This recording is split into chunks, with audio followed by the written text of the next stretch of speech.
Chatty is injured. Will Greenwood's injured.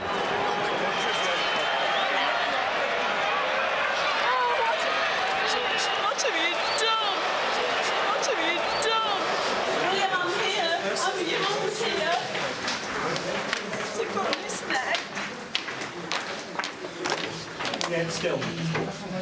Let me take her out of the mouth. Yep, I've got him. I still remember the Port Elizabeth changing room vividly.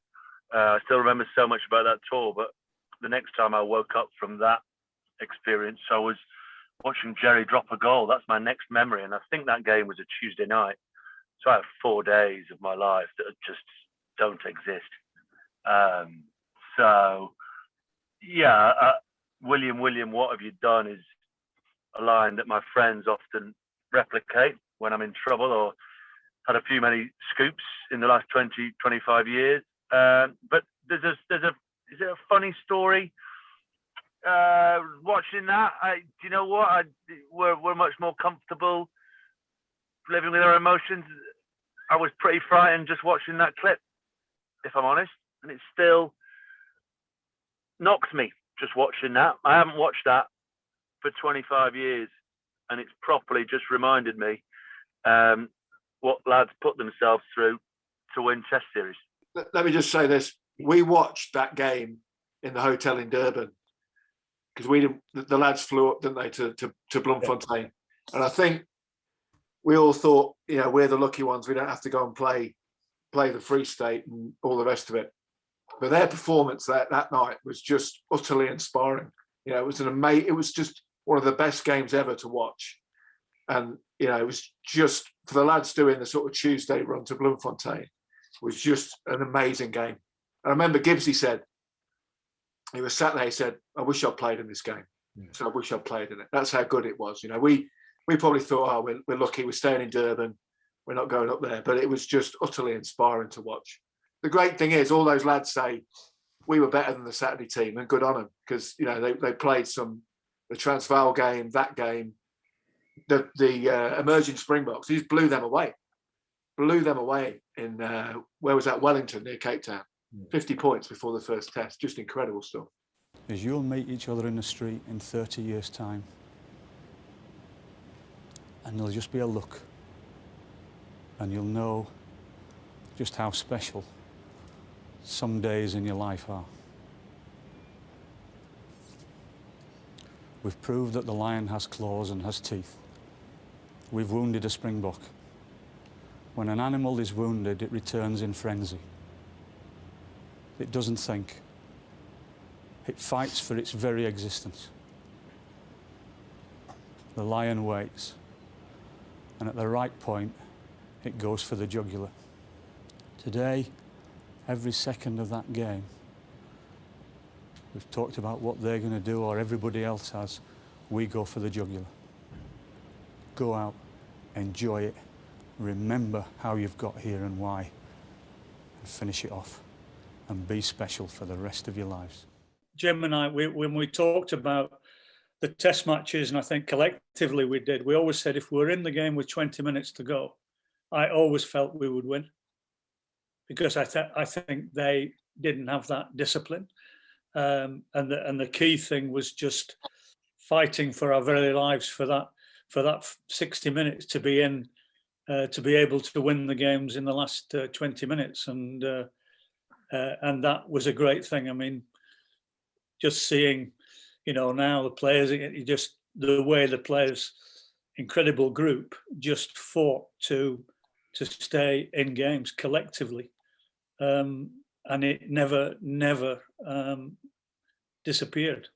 It's true what Geach said, and it's always stuck with me all this time, is that when I do meet some of these guys and you say hello, you obviously think back to, to this time we had in 97 when we were on tour. I don't think we'll ever forget that, really. I think just the team belief in each other and the will and want to deliver for each other as a team, I think was really what pulled that through.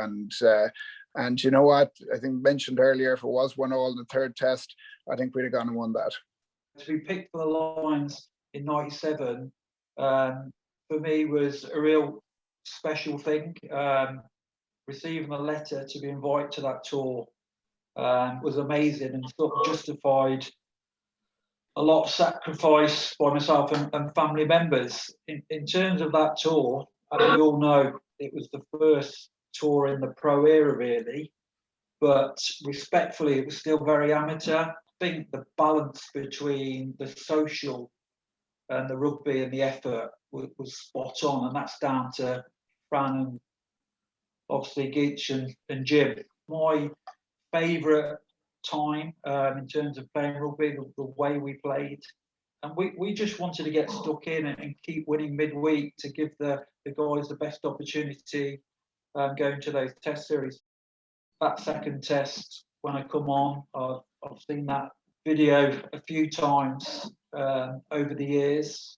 I wish I still had that much hair and those looks, but to come on, I just wanted to give to the squad. We've done tremendously well to that point, and it was a great opportunity for me to get on and sort of play at the highest level in the Northern Hemisphere. So I was like a Duracell bunny, really. Just got into everything. Well, I saved Neil's blushes.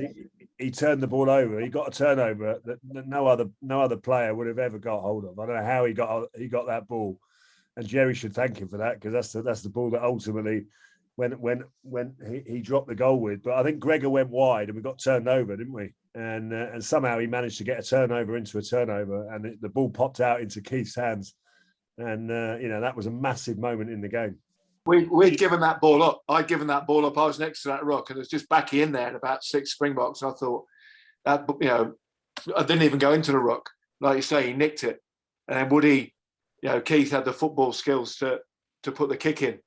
So I think it's just what Geach said in that speech before, wasn't it? Right time, right place is what you said a lot during that tour. And just the right guys in the right place. And all those little things add up into, eventually Jerry dropping the goal. But that's the thing I remember is really everyone did their part. We lost Ryan that week before the second test. We lost Will in the Free State game. We had guys going down injured, but everyone just stepped up and did their job. And whatever it was, like Wally scrimmaging against Osterant for 80 minutes. Jesus, Can I just say, Johnny, in that ruck, I cheated. It's the first time I've said it out loud. God forbid. The first time I've said it out loud. No, say it so. You've cheated a lot, listen. And if I'd have been a 6'2", 6'3" bloke, I'd have never got in that tight little cranny. So I went in there and thought, this is cheating. But I'm thinking, we've got to win this ball. So I said it for the first time. I cheated. I handled the ball in the ruck and got the ball back. I don't know how I did it. There's no Father Christmas. There's no Father Christmas. Are you saying there's no Father Christmas? That's next.